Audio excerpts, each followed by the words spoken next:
this next couple weeks that it's super important. I think it could change. It could be a game changer for your faith journey. I really do. I really believe that there is an opportunity, that we live in a culture today that people are begging for those that follow Christ to see something real. I mean, I want to see something real, right? I'm a natural skeptic, right? So it's hard for me personally to be impressed with something, because I have so if someone says, you need to meet this person, they're an amazing person, unless they're really amazing, I'm probably not impressed. I'll just be honest. Like, it takes something, an event. It has to be, you think about it, when someone says something like, this is amazing, how many of you are mostly disappointed, right? At least I am. It's like, so one thing, and I think the internet age makes that. So have you ever looked online, like a restaurant, a church, something, and you're like, man, this looks impressive. And you're like, man, this is great. I cannot wait to go there. And then you go there, and you're like, ugh. Right? Have you ever been there? It's like, ugh. So one thing comes to my mind was when I was a kid, we were going to go on this. So where I lived, I don't know, in Salt Lake, there's Lagoon. Lagoon was like the Six Flags of the area. It had Colossus, right? It was like the upside-down roller coaster. It was amazing.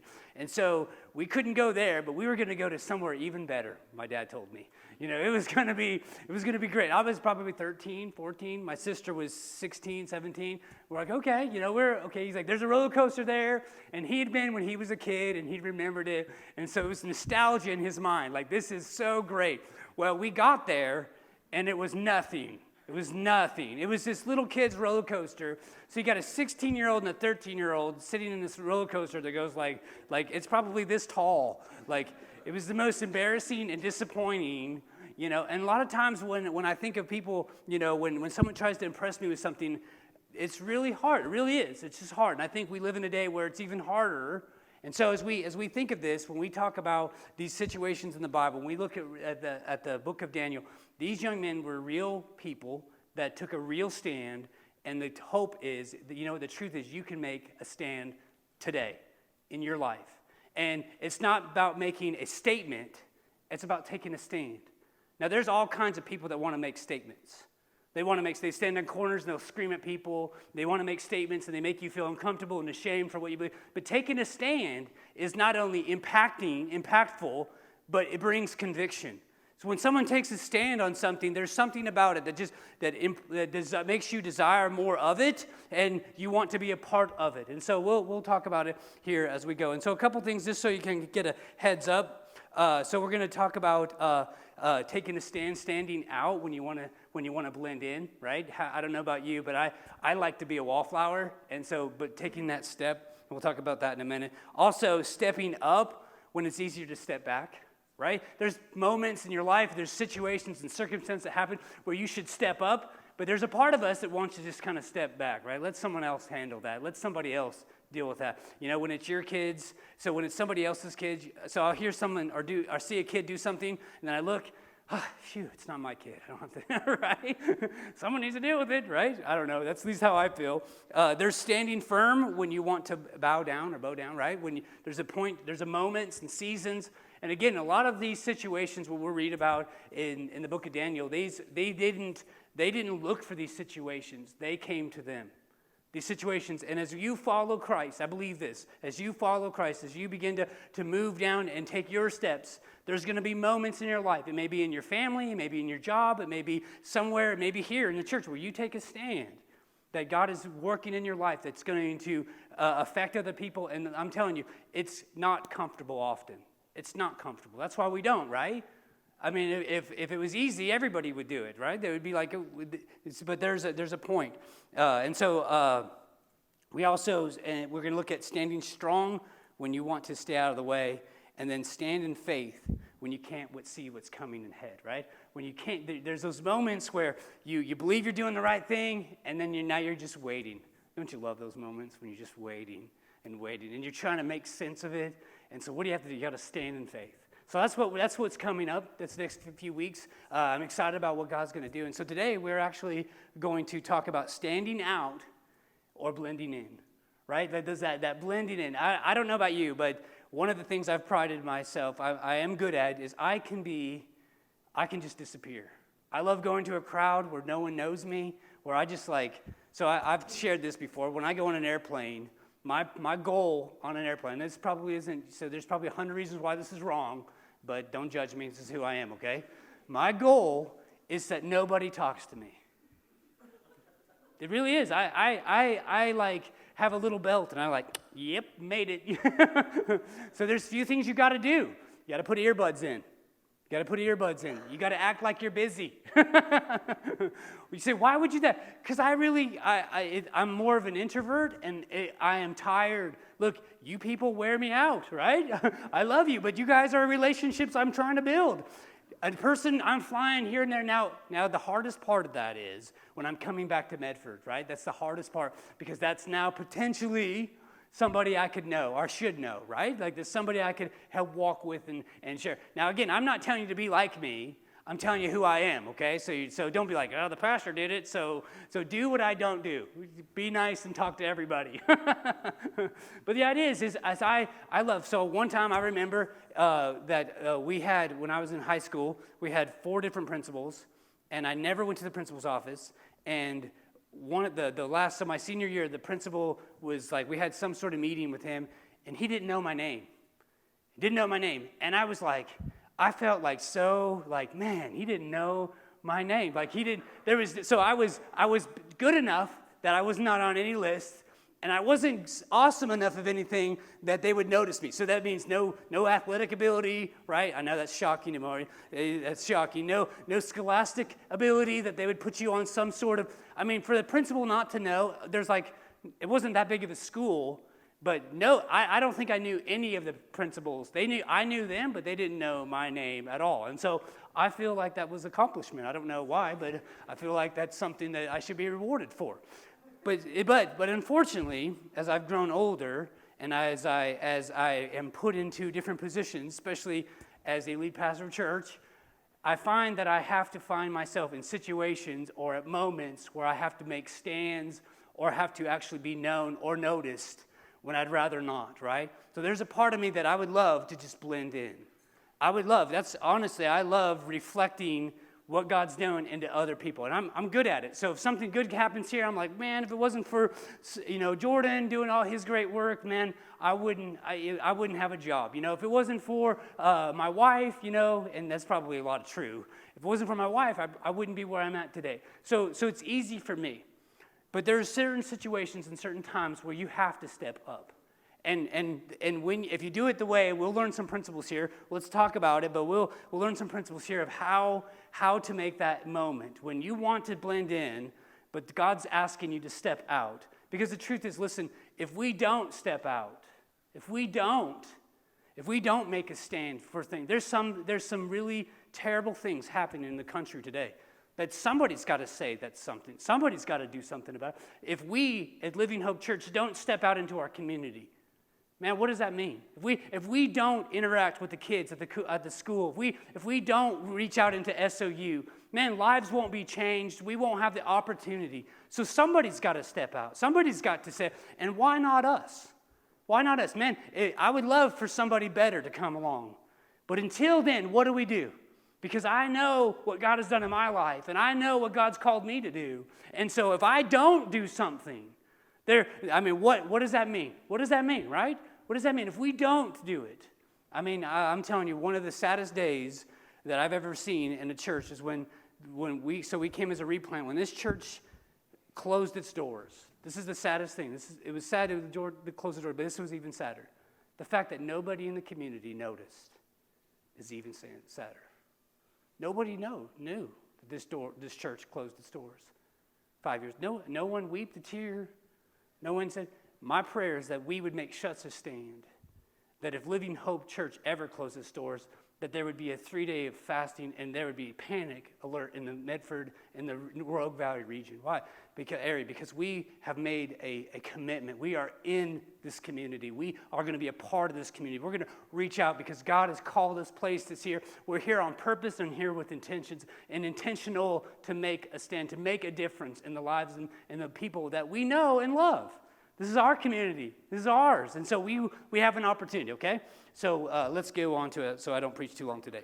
So the book of Daniel, we're going to read some, we're going to walk through it, and then we're going to get to about 4 points that I think that we can learn from this. So in the 3rd year of the reign of Jehoiakim, king of Judea, Nebuchadnezzar, King Nebi, some call him, not me, but some do, the king of Babylon came to Jerusalem and besieged it.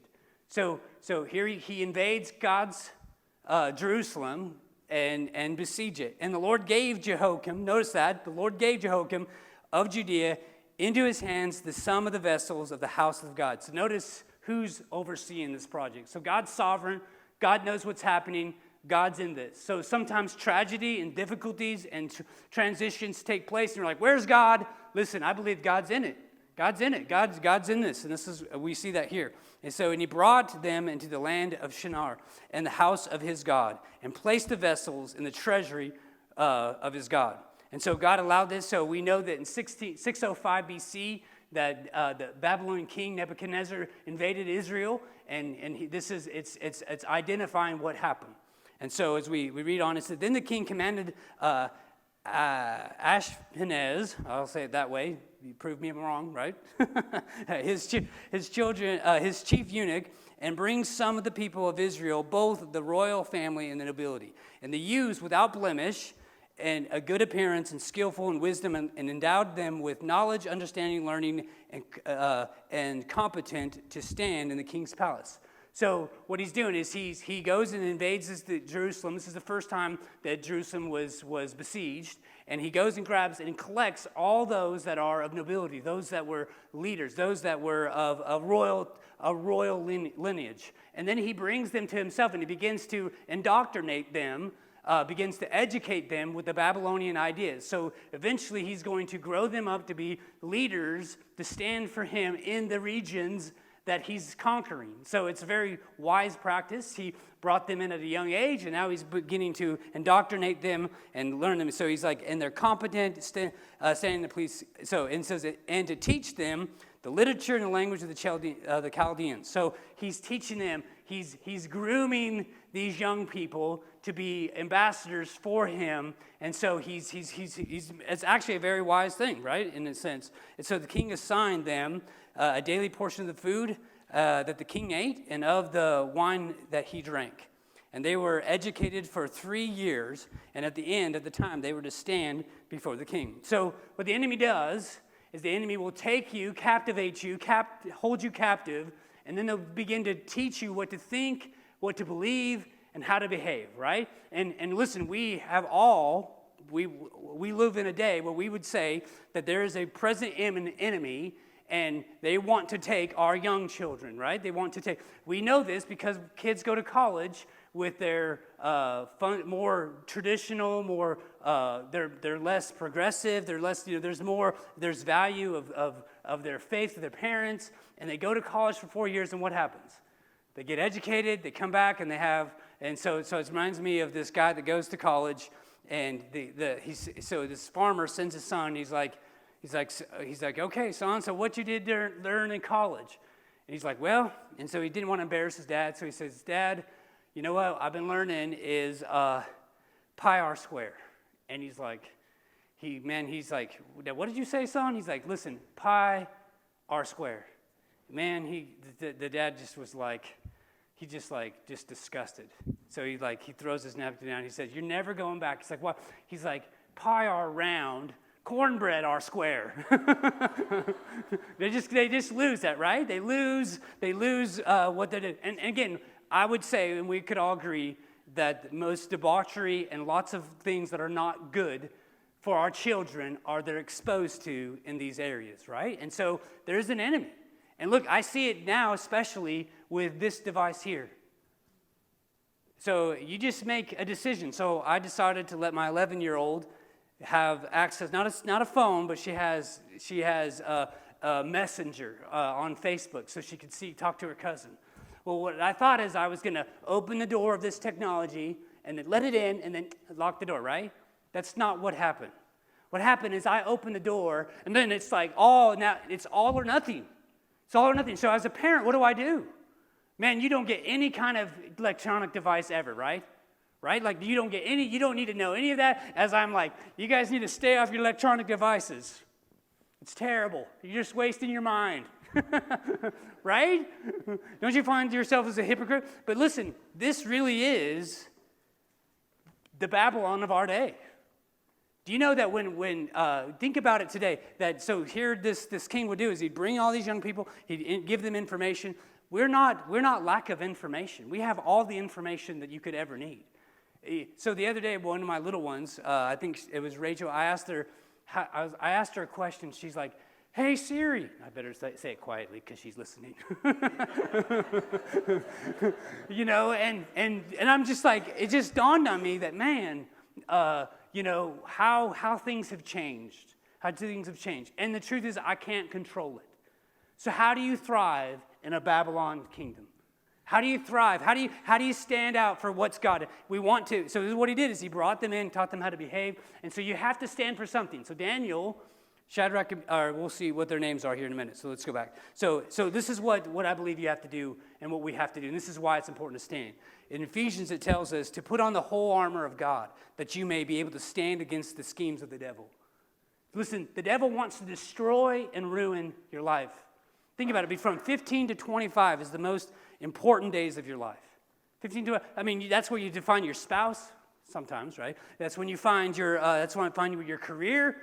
We live in a day where now from 20, it's almost 15 to 35. I meet people that are 27, 28, 29 years old, and they don't know what they want to do when they grow up.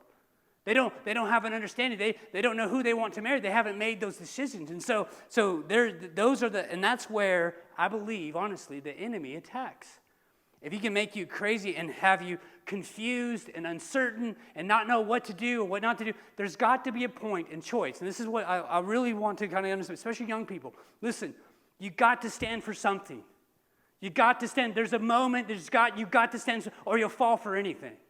You got to make a decision. And this goes for us other young people that are over the age of 25, to 25 plus, right? That you have to stand for something. There is no, well, I'm just going to let them have a little bit. No, the enemy wants to bring them in, educate them, give them their ideas, and say and then go live it out. And we know the consequences of those decisions. So if you don't stand and you fall for everything, you're going to compromise. You're going to make decisions that other people have effect. Don't you love? So one thing I hate is when other people make decisions for my life. Don't you? Except my wife. She has that one, right? If she put it in there, she's like the one person. But no one, I don't want anybody else making decisions, and especially not my enemy. I want to have some control in that, and I want to stand in areas. And so there's maybe some things that are not really that important, but there's some other areas that are very important that I do not want to compromise. And God, you know, I want to be involved in this decision. And so what we want to do is so he says, we want to be careful. And so therefore take the whole armor of God, that you may be able to withstand the evil day, and having done all, stand firm. So among these, so he begins to talk about, so what else did he do? He gave them new names too. So Daniel, Hanani, Mishael, and Arazahab, I butcher them. You know what's sad about this is I practice these stupid names over and over and over. They're not stupid to them, though. One time, never mind, I won't even go there. The tribe of Judah and the chief eunuchs gave them names. So what happened is, not only did he change their name, their names were representative names of God. Daniel, they mean something in the religion. And so what he did is gave them their gods' names. So Shadrach, Meshach, and Abednego deal with their gods. And so he's changing their identity. He's bringing them, and then he provides them his food, right? He says, and Daniel called Belteshazzar, Hanani called Shadrach, Mishael called Meshach, and Araz called Abednego. I like Abednego better. It's easier for me to say. But these four boys, now we think of these guys as young men. They were probably from the ages of 12 to 15. So at 12 and 15, they will be making some stands and moments that we read about that change history. These are moments that are marked down that we are reading now thousands of years later. Why? Because they are willing with the courage and with faith in difficult seasons. Now, there's a part of them that couldn't they have been rightfully burdened or maybe even bitter against what God was doing? God allowed them to be robbed from their families. So I always think about this. What if my kids today, what if they lost their mom and dad today? Boom. How would they thrive without me? So that motivates me as a parent is I want them to know certain things. So that when I'm no longer there, that they have what it takes to stand in those moments. Don't you watch, as a parent, you watch your kids and so one moment, Aaron, he's our first, he was a baby, he was in nursery. This is the first time we took him to a nursery where we didn't know the nursery people. So he was just a new baby, he was kind of walking around, and so we were watching. There was like a one-way mirror, and we happened to watch. And so this little girl walked up to him and grabbed something from him. And so I was like, ooh, how is he going to handle this? Oh, this is important. And so he looked at her, he like whacks her and grabs it back. And I'm like, yes, he can take it, because really you want, and so these moments, this is what these young men, they're basically tore from their family. It's a terrible situation. They're basically hijacked with what's being told what they could eat, what they could do, and now they're a product of the system that they're in. But they make a decision. Now they didn't complain about their name change, at least the Bible doesn't say. They don't make a big deal about them being taken away from their family, at least the Bible doesn't share that. But what it does do, it talks about this stand that they make. This stand. And so you think about they strip their identity. Could you imagine being 12 years old and now be given a new name? You're no longer connected to your ancestry. You got a new name. You're in a new land. And think about the Hebrew religion and culture, right? Think of how different it is to live in Jerusalem, now living in Babylon. Think of what is acceptable in Jerusalem and what's acceptable in Babylon. Right? They are being attacked on every area. They're probably homesick and afraid. And then how did God allow this to happen? But in that moment, in those moments of crisis, is an opportunity to take what you really believe. And this is what I tell my kids often. And this is what I tell you. You can say the pastor believes this, Living Hope believes this, but there's a point and there's a moment where you have to decide what you believe. Where you have to decide where you will stand. What is it that you're like? What is it you believe in? What are you willing to say no to? This is where I say no to. Well, we read on that Daniel, they one of the things, so I love this too. It says, but Daniel resolved that he would not defile himself with the king's food. So the practice of that day was to sacrifice to their gods, and there was something that was, so the Hebrews had strict diets, and so they're like, no, we're not going to do that. We're not going to go that way. We're going to follow. We're going to take a stand here, because we're not going to sacrifice. We're not going to follow other guys. This is where it became personal to them, where this was begin to violate their faith in Christ, in God, or in God, right? In Jehovah God is what they would say. And so they were going to take a stand in this, and so they're not going to participate in that. And so one thing I want to understand, we'll talk about this in a moment. Let me just go on, and we'll talk about it later. But we see there's a predetermined resolution. So if you are going to take a stand, the stand does not happen in the moment. I'm going to save myself till marriage. That's not in the moment, right? We all know that. I'm going to say no to this. And really, listen, that stand, that resolve has to come prior to that decision. Have you ever, it seems, it's crazy when you get to those moments where you're going to make a stand, the pressure, because you don't want to offend people, you don't want to cause trouble. So Daniel, as he make this stand, he resolved in himself. He was going to take the stand. And as he took this stand, he's like, you know what, I'm going to bring some other people along with me on this. So he persuaded, maybe, I don't know how, but at some point he brought some others, because now with 4 of them taking the stand, and then I love this idea. So he has this relationship with the chief eunuch, it says. And that he was willing to obey in every other aspect, because you don't have a relationship with an authority or superiority that if you're rebellious about everything, right? So if you obey all the rules, but one thing you're like, look, I can't do this. Somebody's going to be like, man, you know what? You're a model student here. What is it that you have a problem with this, and why? I want you to be happy, and I want to help you in this, but why you, right? But if you're a jerk about everything, then everything's just, it doesn't matter, right? I'm not going to listen to anything. So I often tell my kids, well, no matter what, Someone tells you, if an authority tells you to do something, do it. Do it. If it doesn't danger you, just be respectful. You may be right, but do it. Be the best. So let me just put it into real life. So a lot of you are making faith steps. You're coming to church. You realize there's some things in your life that are sinful, but your spouse maybe don't feel like that. So what I would tell you to do is don't go attack those things that all of a sudden you feel like you're doing wrong. Why not love them in the things that they're doing right? Why not say, you know what, we use what you have as leverage so that you can use influence so that when somebody in authority hears you, just think about it. So if your kid comes home one day and says, look, I think you've been doing this thing whole wrong, Mom. You'll be like, oh yeah, you know what, I'll show you what I'm doing wrong. But if they're a good kid and they're following the rules and they're doing all that, and all of a sudden there's one area, it's like, whoa, why this? That's influence. There's a stand you can make. And so as we see that, so I love that. So he says, you resolved, and really, I'm not going to read this so I can go on. You can read it yourself. But the idea is he basically says, you know what, test us.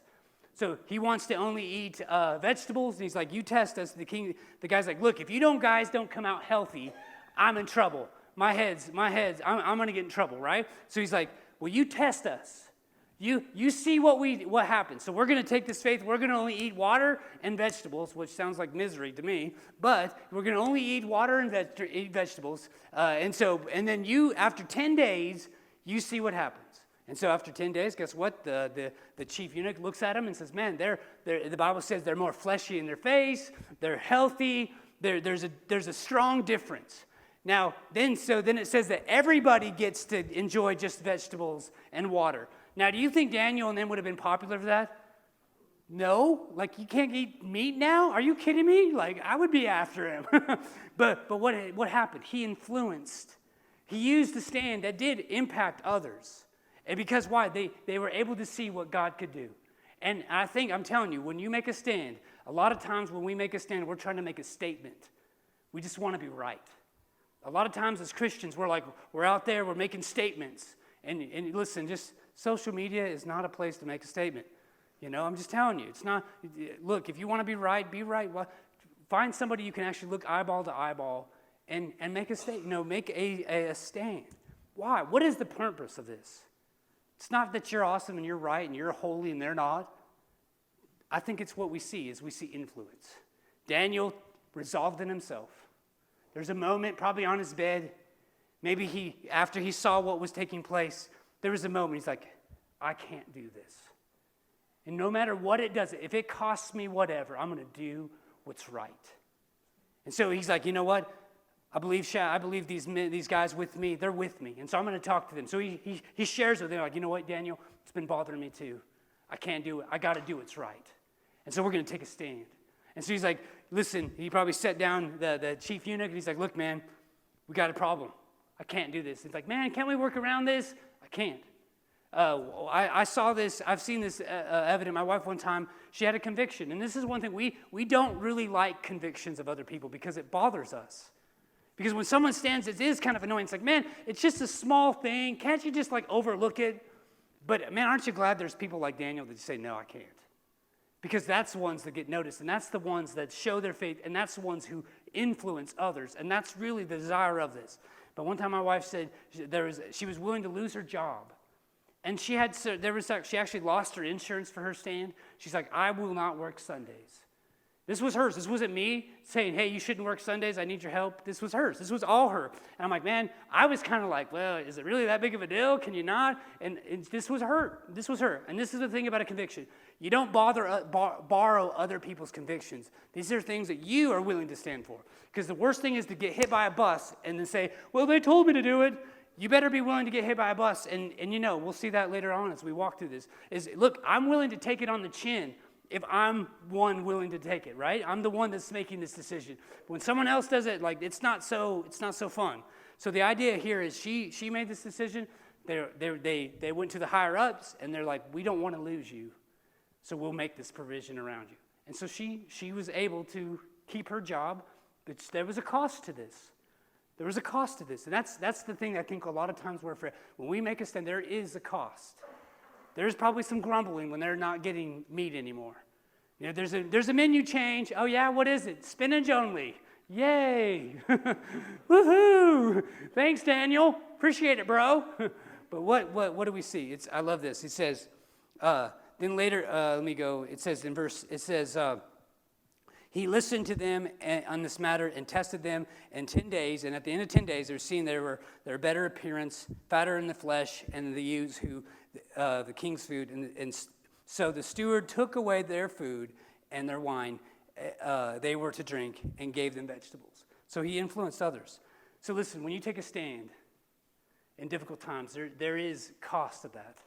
It's not easy. That's why we don't want to do it, right? A lot of us want to step back, want to blend in, and not stand out.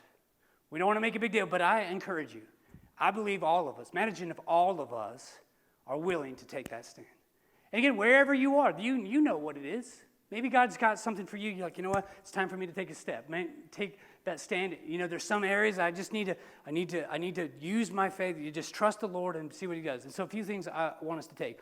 So let me just hurry on so I don't go too long. It says, so stand out to show your character as godly. So why do we do this? What is the motive behind this? Well, we stand out to show our character. And I think it should be godly. So the desire for me is one of my desires is to be considered a holy man. I want to be a man of God. So there's some things that, you know what, that are just they're not godly. And so your character will show up. So if you wiggle here a little bit here on taxes or on this or on that, right, that's a character issue. And so when you take a stand, it shows your character, and so hopefully it shows it as godly. So I love how he did. He let the things that could pass away just go on. He didn't complain, but the thing that he thought was a violation of his God and his relationship with God is when he was willing to stand out by showing a calm consistency. You know, he didn't make a statement. He was willing to show this calm consistency. Hey, you know what? Just test us. See what happens. It was a faith move. It was a faith move. He's like, you know what? See what happens. See if God does this. I think of this when I first started to give financially to God and to the church. It's like, you know what? I'm just going to test this out. See what happens. And I challenge you. Just test God. See what God can do in your life when you take a stand on wherever He wants you to do. You're like, you know what? I'm going to be faithful to church. I'm going to serve. I'm going to show up on this Sunday. It's a plug. It's a cheap plug, I know. This Saturday to help clean the church. Why? I'm just going to show up. I'm going to help in this. I believe you can't put God into as a debtor to you. God doesn't owe you. God will take care of those that were willing to, by faith, stand in those places. We see it with Daniel over and over and over, and it even gets in a bigger stage. So this is a small stage. This is like the preschool audition, you know, and they're up there, and the little kids are singing. This is so cute because the stage is about to go up another notch and up another notch. And up another notch until the whole kingdom at some point will say, there is no other God except the God of Daniel. Now that's big time, folks. That's a stand. And he's grown into this. And so I believe it's a showing of calm consistency. One reason why I think a lot of times we reject when someone says they're a Christian, and look, we all know that person, that they're just belligerent jerks. We're like, man, you know, they don't represent us, right? They're just always the holier than thou. They're better than everybody else, and they're self-righteous, but they're terrible people. They're terrible people. We've all been around that. That's not the kind of stand that Daniel did. It's not the kind of stand that Jesus did. Remember when Jesus was being crucified, they were all throwing accusations at him, and he sat there in quiet, and the only time he ever defended was anything to do with his deity. Check it out, his deity. When someone denied his deity, that's when he defended himself. But other than that, he let them. It's amazing. I'm telling you, there's a point, there's a moment. And so we want to take that. We want to be consistent in that. And then stand out to clearly display the power of Christ. How can you know what God does if you don't take a stand? Man, how can you know? How can you know that God won't save or do some work in your family or your job? You're like, man, I really like to see my neighborhood change. Well, why don't you take a stand about it? Why don't you begin to reach out to young people? Why don't you say, man, I really want to see this next generation thrive. Why don't you step out into their lives and walk with them where they want to come with you and love them where they are and then pour into them? Why, instead of saying, you know what, one day, well, those terrible kids, those millennials, or what's the next one? I don't know, Generation Z? Z. So we see, so stand out clearly so you compare. And then, I love this. When we stand, and I'm trying to hurry, I'm sorry. But so when we stand here, listen to what Peter says in 1 Peter. He says, for the time of the past suffices for doing what the Gentiles want to do, living in sensuality, passions, drunkenness, orgies, drinking parties, and lawless idolatry. So that's what the culture's saying. That's now, right? With due respect, they are surprised when you do not join them. See, think about it. So that's what their surprise is, when you do not join them. The most opposition I've ever had is when I'm like, nah, I don't do that. What? Do you think you're better than me? Do you think you're more holy than I am? I just don't want to participate in that. I mean, that's where when you take a stand, you're like, you know what? There's no criticism or nothing. You're just like, no, I just rather not do that, participate in that. I would rather not my children participate in that. A stand, a lot of times causes conflict and causes trouble. But we want to show the power of Christ. Why? Because standing out is a way that brings about real change in yourself and in others. I believe that Daniel, when he said, I believe because I know when I take my stand of faith, I'm just probably living it through my own eyes. But I believe this. Maybe Daniel's better than me. But there's that moment when when you're in that gap. When you're in that gap, when you take a stand, and you're like, nope, this is what we're going to do. I'm gonna do it. And then your heart's pounding. You're racing. You're like, no, I'm gonna do this. I'm not gonna let this go. I'm gonna have to do what's right here, no matter what. Even if it costs me my job, it costs me relationships. I'm gonna do what's right. Period. And that's a lot of times not a popular thing. And what's amazing, it's usually the people that object the most are the ones that are closest to you or the ones that are affected by you. So if you take a stand in a religious circle, a lot of times, so one time I said, you know what, I really believe that the church should be a place where lost people want to come, where people that are far from God want to come. They should be loved where they are. And one guy said, Sean, you just want to have a church that is full of lost people. Yeah. I mean, what hope is it if it's only to those that don't need his physician? What hope is it if Jesus doesn't want? I want to see people real life change, real movement of God. And so what does it take? It takes a willingness to stand. And I think we have a lot of, I don't know another word. My uncles would call sissies. A bunch of sissies that we say, well, we need men and women that are willing to say, you know what? I want to see real change. And I want to see real change because it affects my kids. It affects the kids in my neighborhood, the kids in my community. I want to take a stand. I want to stand for what's right. And that's what Daniel did. He stood for what was right, no matter what others said. And God blessed him in that. And so it's a real life change. And so stand. Being courageous when times are difficult. Being courageous takes the courage to do that. So I'm excited to see these young people taking a stand today by being baptized. It's courageous. It's a moment. It's a notable moment when you're saying, look, God's doing some things in my life and I want you to know about it. That's a courageous moment. Maybe wherever you are. Maybe today you need to make that decision. You know what? I need to say yes to Jesus. Today's my day and I'm going to say yes. I'm going to follow Christ. You know, there's a situation that I've been on the sidelines on this, and it's time that, you know what, me and my family, we're going to start serving God. We're going to start doing things God's way.